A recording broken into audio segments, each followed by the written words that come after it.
আসসালামু আলাইকুম প্রিয় জ্ঞানাগ্রহী।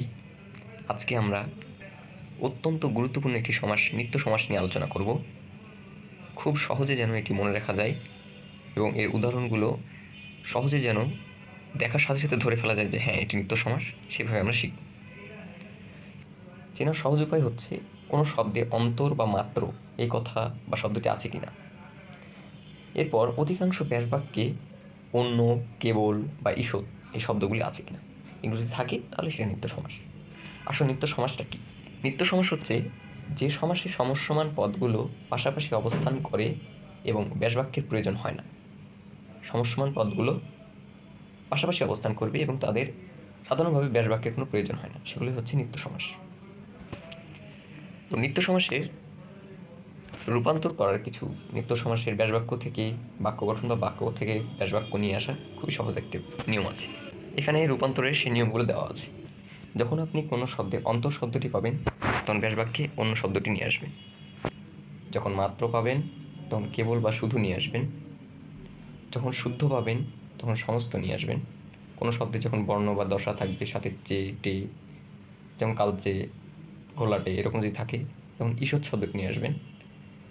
যখন কোনো সংখ্যা যেমন টি, টা, খানাখানি এগুলো থাকবে তখন একটি এই শব্দটি নিয়ে আসবেন এবং নিভ, সন্নিভ, সংকাশ এগুলো থাকলে তুলো শব্দটি নিয়ে আসবেন। আশা করি বুঝতে পেরেছেন। তো চলুন আমরা ধাপে ধাপে একটা করে উদাহরণ দেখব। আমরা কি বলেছিলাম যে কোনো শব্দ যেমন দেশান্তর, এখানে অন্তর শব্দটা রয়েছে, তাহলে ব্যাসবাক্যে কি আসবে? ব্যাসবাক্যে আসবে অন্য শব্দটা। ওকে, এরকম সবগুলোর ক্ষেত্রে একই। অন্য দেশ, গৃহান্তর অন্য গৃহ, গ্রামান্তর অন্য গ্রাম, মন্বন্তর অন্য মনু, রূপান্তর অন্য রূপ, হস্তান্তর অন্য হস্ত, গত্যন্তর অন্য গতি, কালান্তর অন্য কাল, মতান্তর অন্য মত, স্থানান্তর অন্য স্থান, ভাষান্তর অন্য ভাষা, দিনান্তর অন্য দিন, মাসান্তর অন্য মাস, দ্বীপান্তর অন্য দ্বীপ, যুগান্তর অন্য যুগ, উপায়ান্তর অন্য উপায়, ধর্মান্তর অন্য ধর্ম, ভাবান্তর অন্য ভাব, অনুরূপভাবে পক্ষান্তর অন্য পক্ষ, জন্মান্তর অন্য জন্ম, লোকান্তর অন্য লোক, দেহান্তর অন্য দেহ, সময়ান্তর অন্য সময়, দৃশ্যান্তর অন্য দৃশ্য, বাক্যান্তর হলো অন্য বাক্য। এখানে একটা উদাহরণ আপনি মাথায় রাখবেন, সেটা হচ্ছে তেপান্তর। এই তেপান্তর শব্দটির ব্যাসবাক্য কিন্তু তিন প্রান্তরের সমাহার। কি? তিন প্রান্তরের সমাহার। এটি কিন্তু দ্বিগু সমাসের উদাহরণ, যেহেতু সমাহার আছে এই জন্য দ্বিগু সমাসের উদাহরণ। এখানে অন্তর শব্দটি নেই। আমরা যে ভাবছি যে দেশান্তরে যেরকম অন্তর আছে শব্দটি, কিন্তু এখানে অন্তর শব্দটি নেই। দেখতে মনে হচ্ছে অন্তর আছে কিন্তু অন্তর নেই, এখানে আছে প্রান্তর শব্দটি। তেপান্তর, এই যে প্রান্তর, এটা নিজে একটা ওয়ার্ড, অন্তর শব্দ এখানে নেই। আচ্ছা, এরপরে আমরা আসব কেবল বা শুধু। যখন কোনো শব্দে আমরা 2 নম্বর সূত্রটা কি শিখলাম? 2 নম্বর সূত্রে আমরা শিখলাম কেবল বা শুধু থাকলে মাত্র শব্দটি আসবে, বা মাত্র থাকলে কেবল বা শুধু শব্দটি আসবে।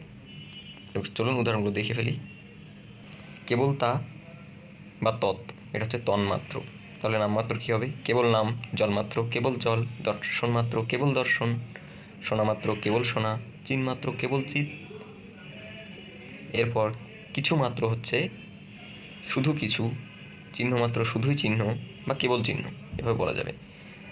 আচ্ছা, এখানে কেবল মাত্র হচ্ছে কেবল একটি, এটা একটু মাথায় রাখবেন। কেবল হাঁটা, হাঁটাহাঁটি, কেবল লেখা, লেখালেখি। আর আপনি এখানে একটা জিনিস গুলিয়ে ফেলবেন না, সেটা হচ্ছে অতিমাত্র।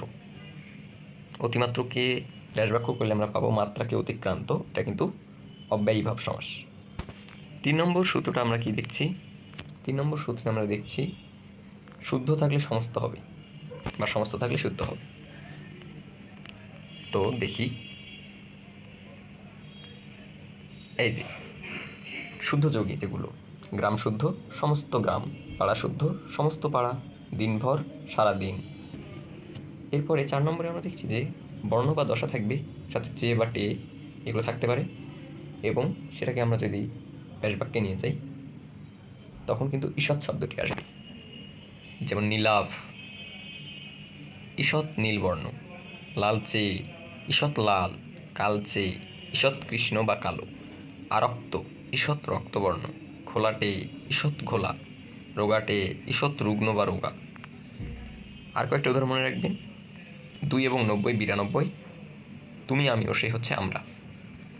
সংখ্যা অর্থাৎ টিটা খানাখানি থাকলে একটি শব্দকে আসবে।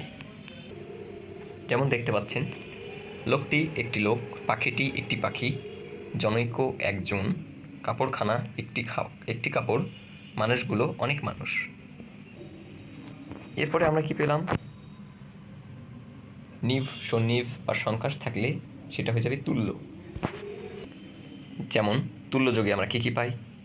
বজ্রের তুল্য, বজ্র সন্নিভ, মর্মরের তুল্য, মর্মর নিভ, কুন্দের তুল্য, কুন্দ নিভ বা কুন্দ সন্নিভ, কমল কোরকের তুল্য, কমল কোরক সন্নিভ, ইন্দুর ন্যায় বা ইন্দুর তুল্য, ইন্দু নিভ, দুগ্ধ ফেনার তুল্য, দুগ্ধ ফেন্নিভ, জবাকুসুমের তুল্য, জবাকুসুম সংকাশ।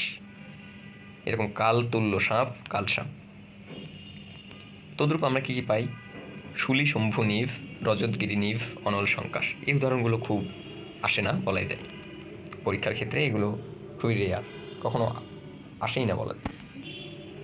তারপর আমরা জানিয়ে রাখলাম সর্বদাই সমাসবদ্ধ এরকম কিছু নিত্য সমাস রয়েছে, যেমন কৃষ্ণ সর্প, কৃষ্ণ সর্প। কৃষ্ণ যে সর্প, ব্যাসবাক্য করলে শুধু কালো রঙের সাপকে বোঝাবে, কিন্তু বিশেষ কোনো ধরনের বিষধর সাপকে বোঝাবে না। ফলে কৃষ্ণ সর্প কথাটির আসল অর্থটি মাঠে মারা যাবে, এজন্য ব্যাসবাক্য হয় না। তদ্রূপ কাঁচা কলা, কাঁচকলা, কারণ পাকলেও কি হয়? কাঁচকলা কাঁচকলাই থাকে, পাকা কলা কিন্তু হয় না। এরকম রয়েছে দাঁড় কাক, ইচ্ছা বসন্ত। তাহলে কৃষ্ণ সর্প, কাঁচকলা, দাঁড় কাক এবং ইচ্ছা বসন্ত এগুলো এমন কিছু নিত্য সমাস যেগুলো সর্বদাই সমাসবদ্ধই থাকে। ধন্যবাদ এতক্ষণ সাথে থাকার জন্য।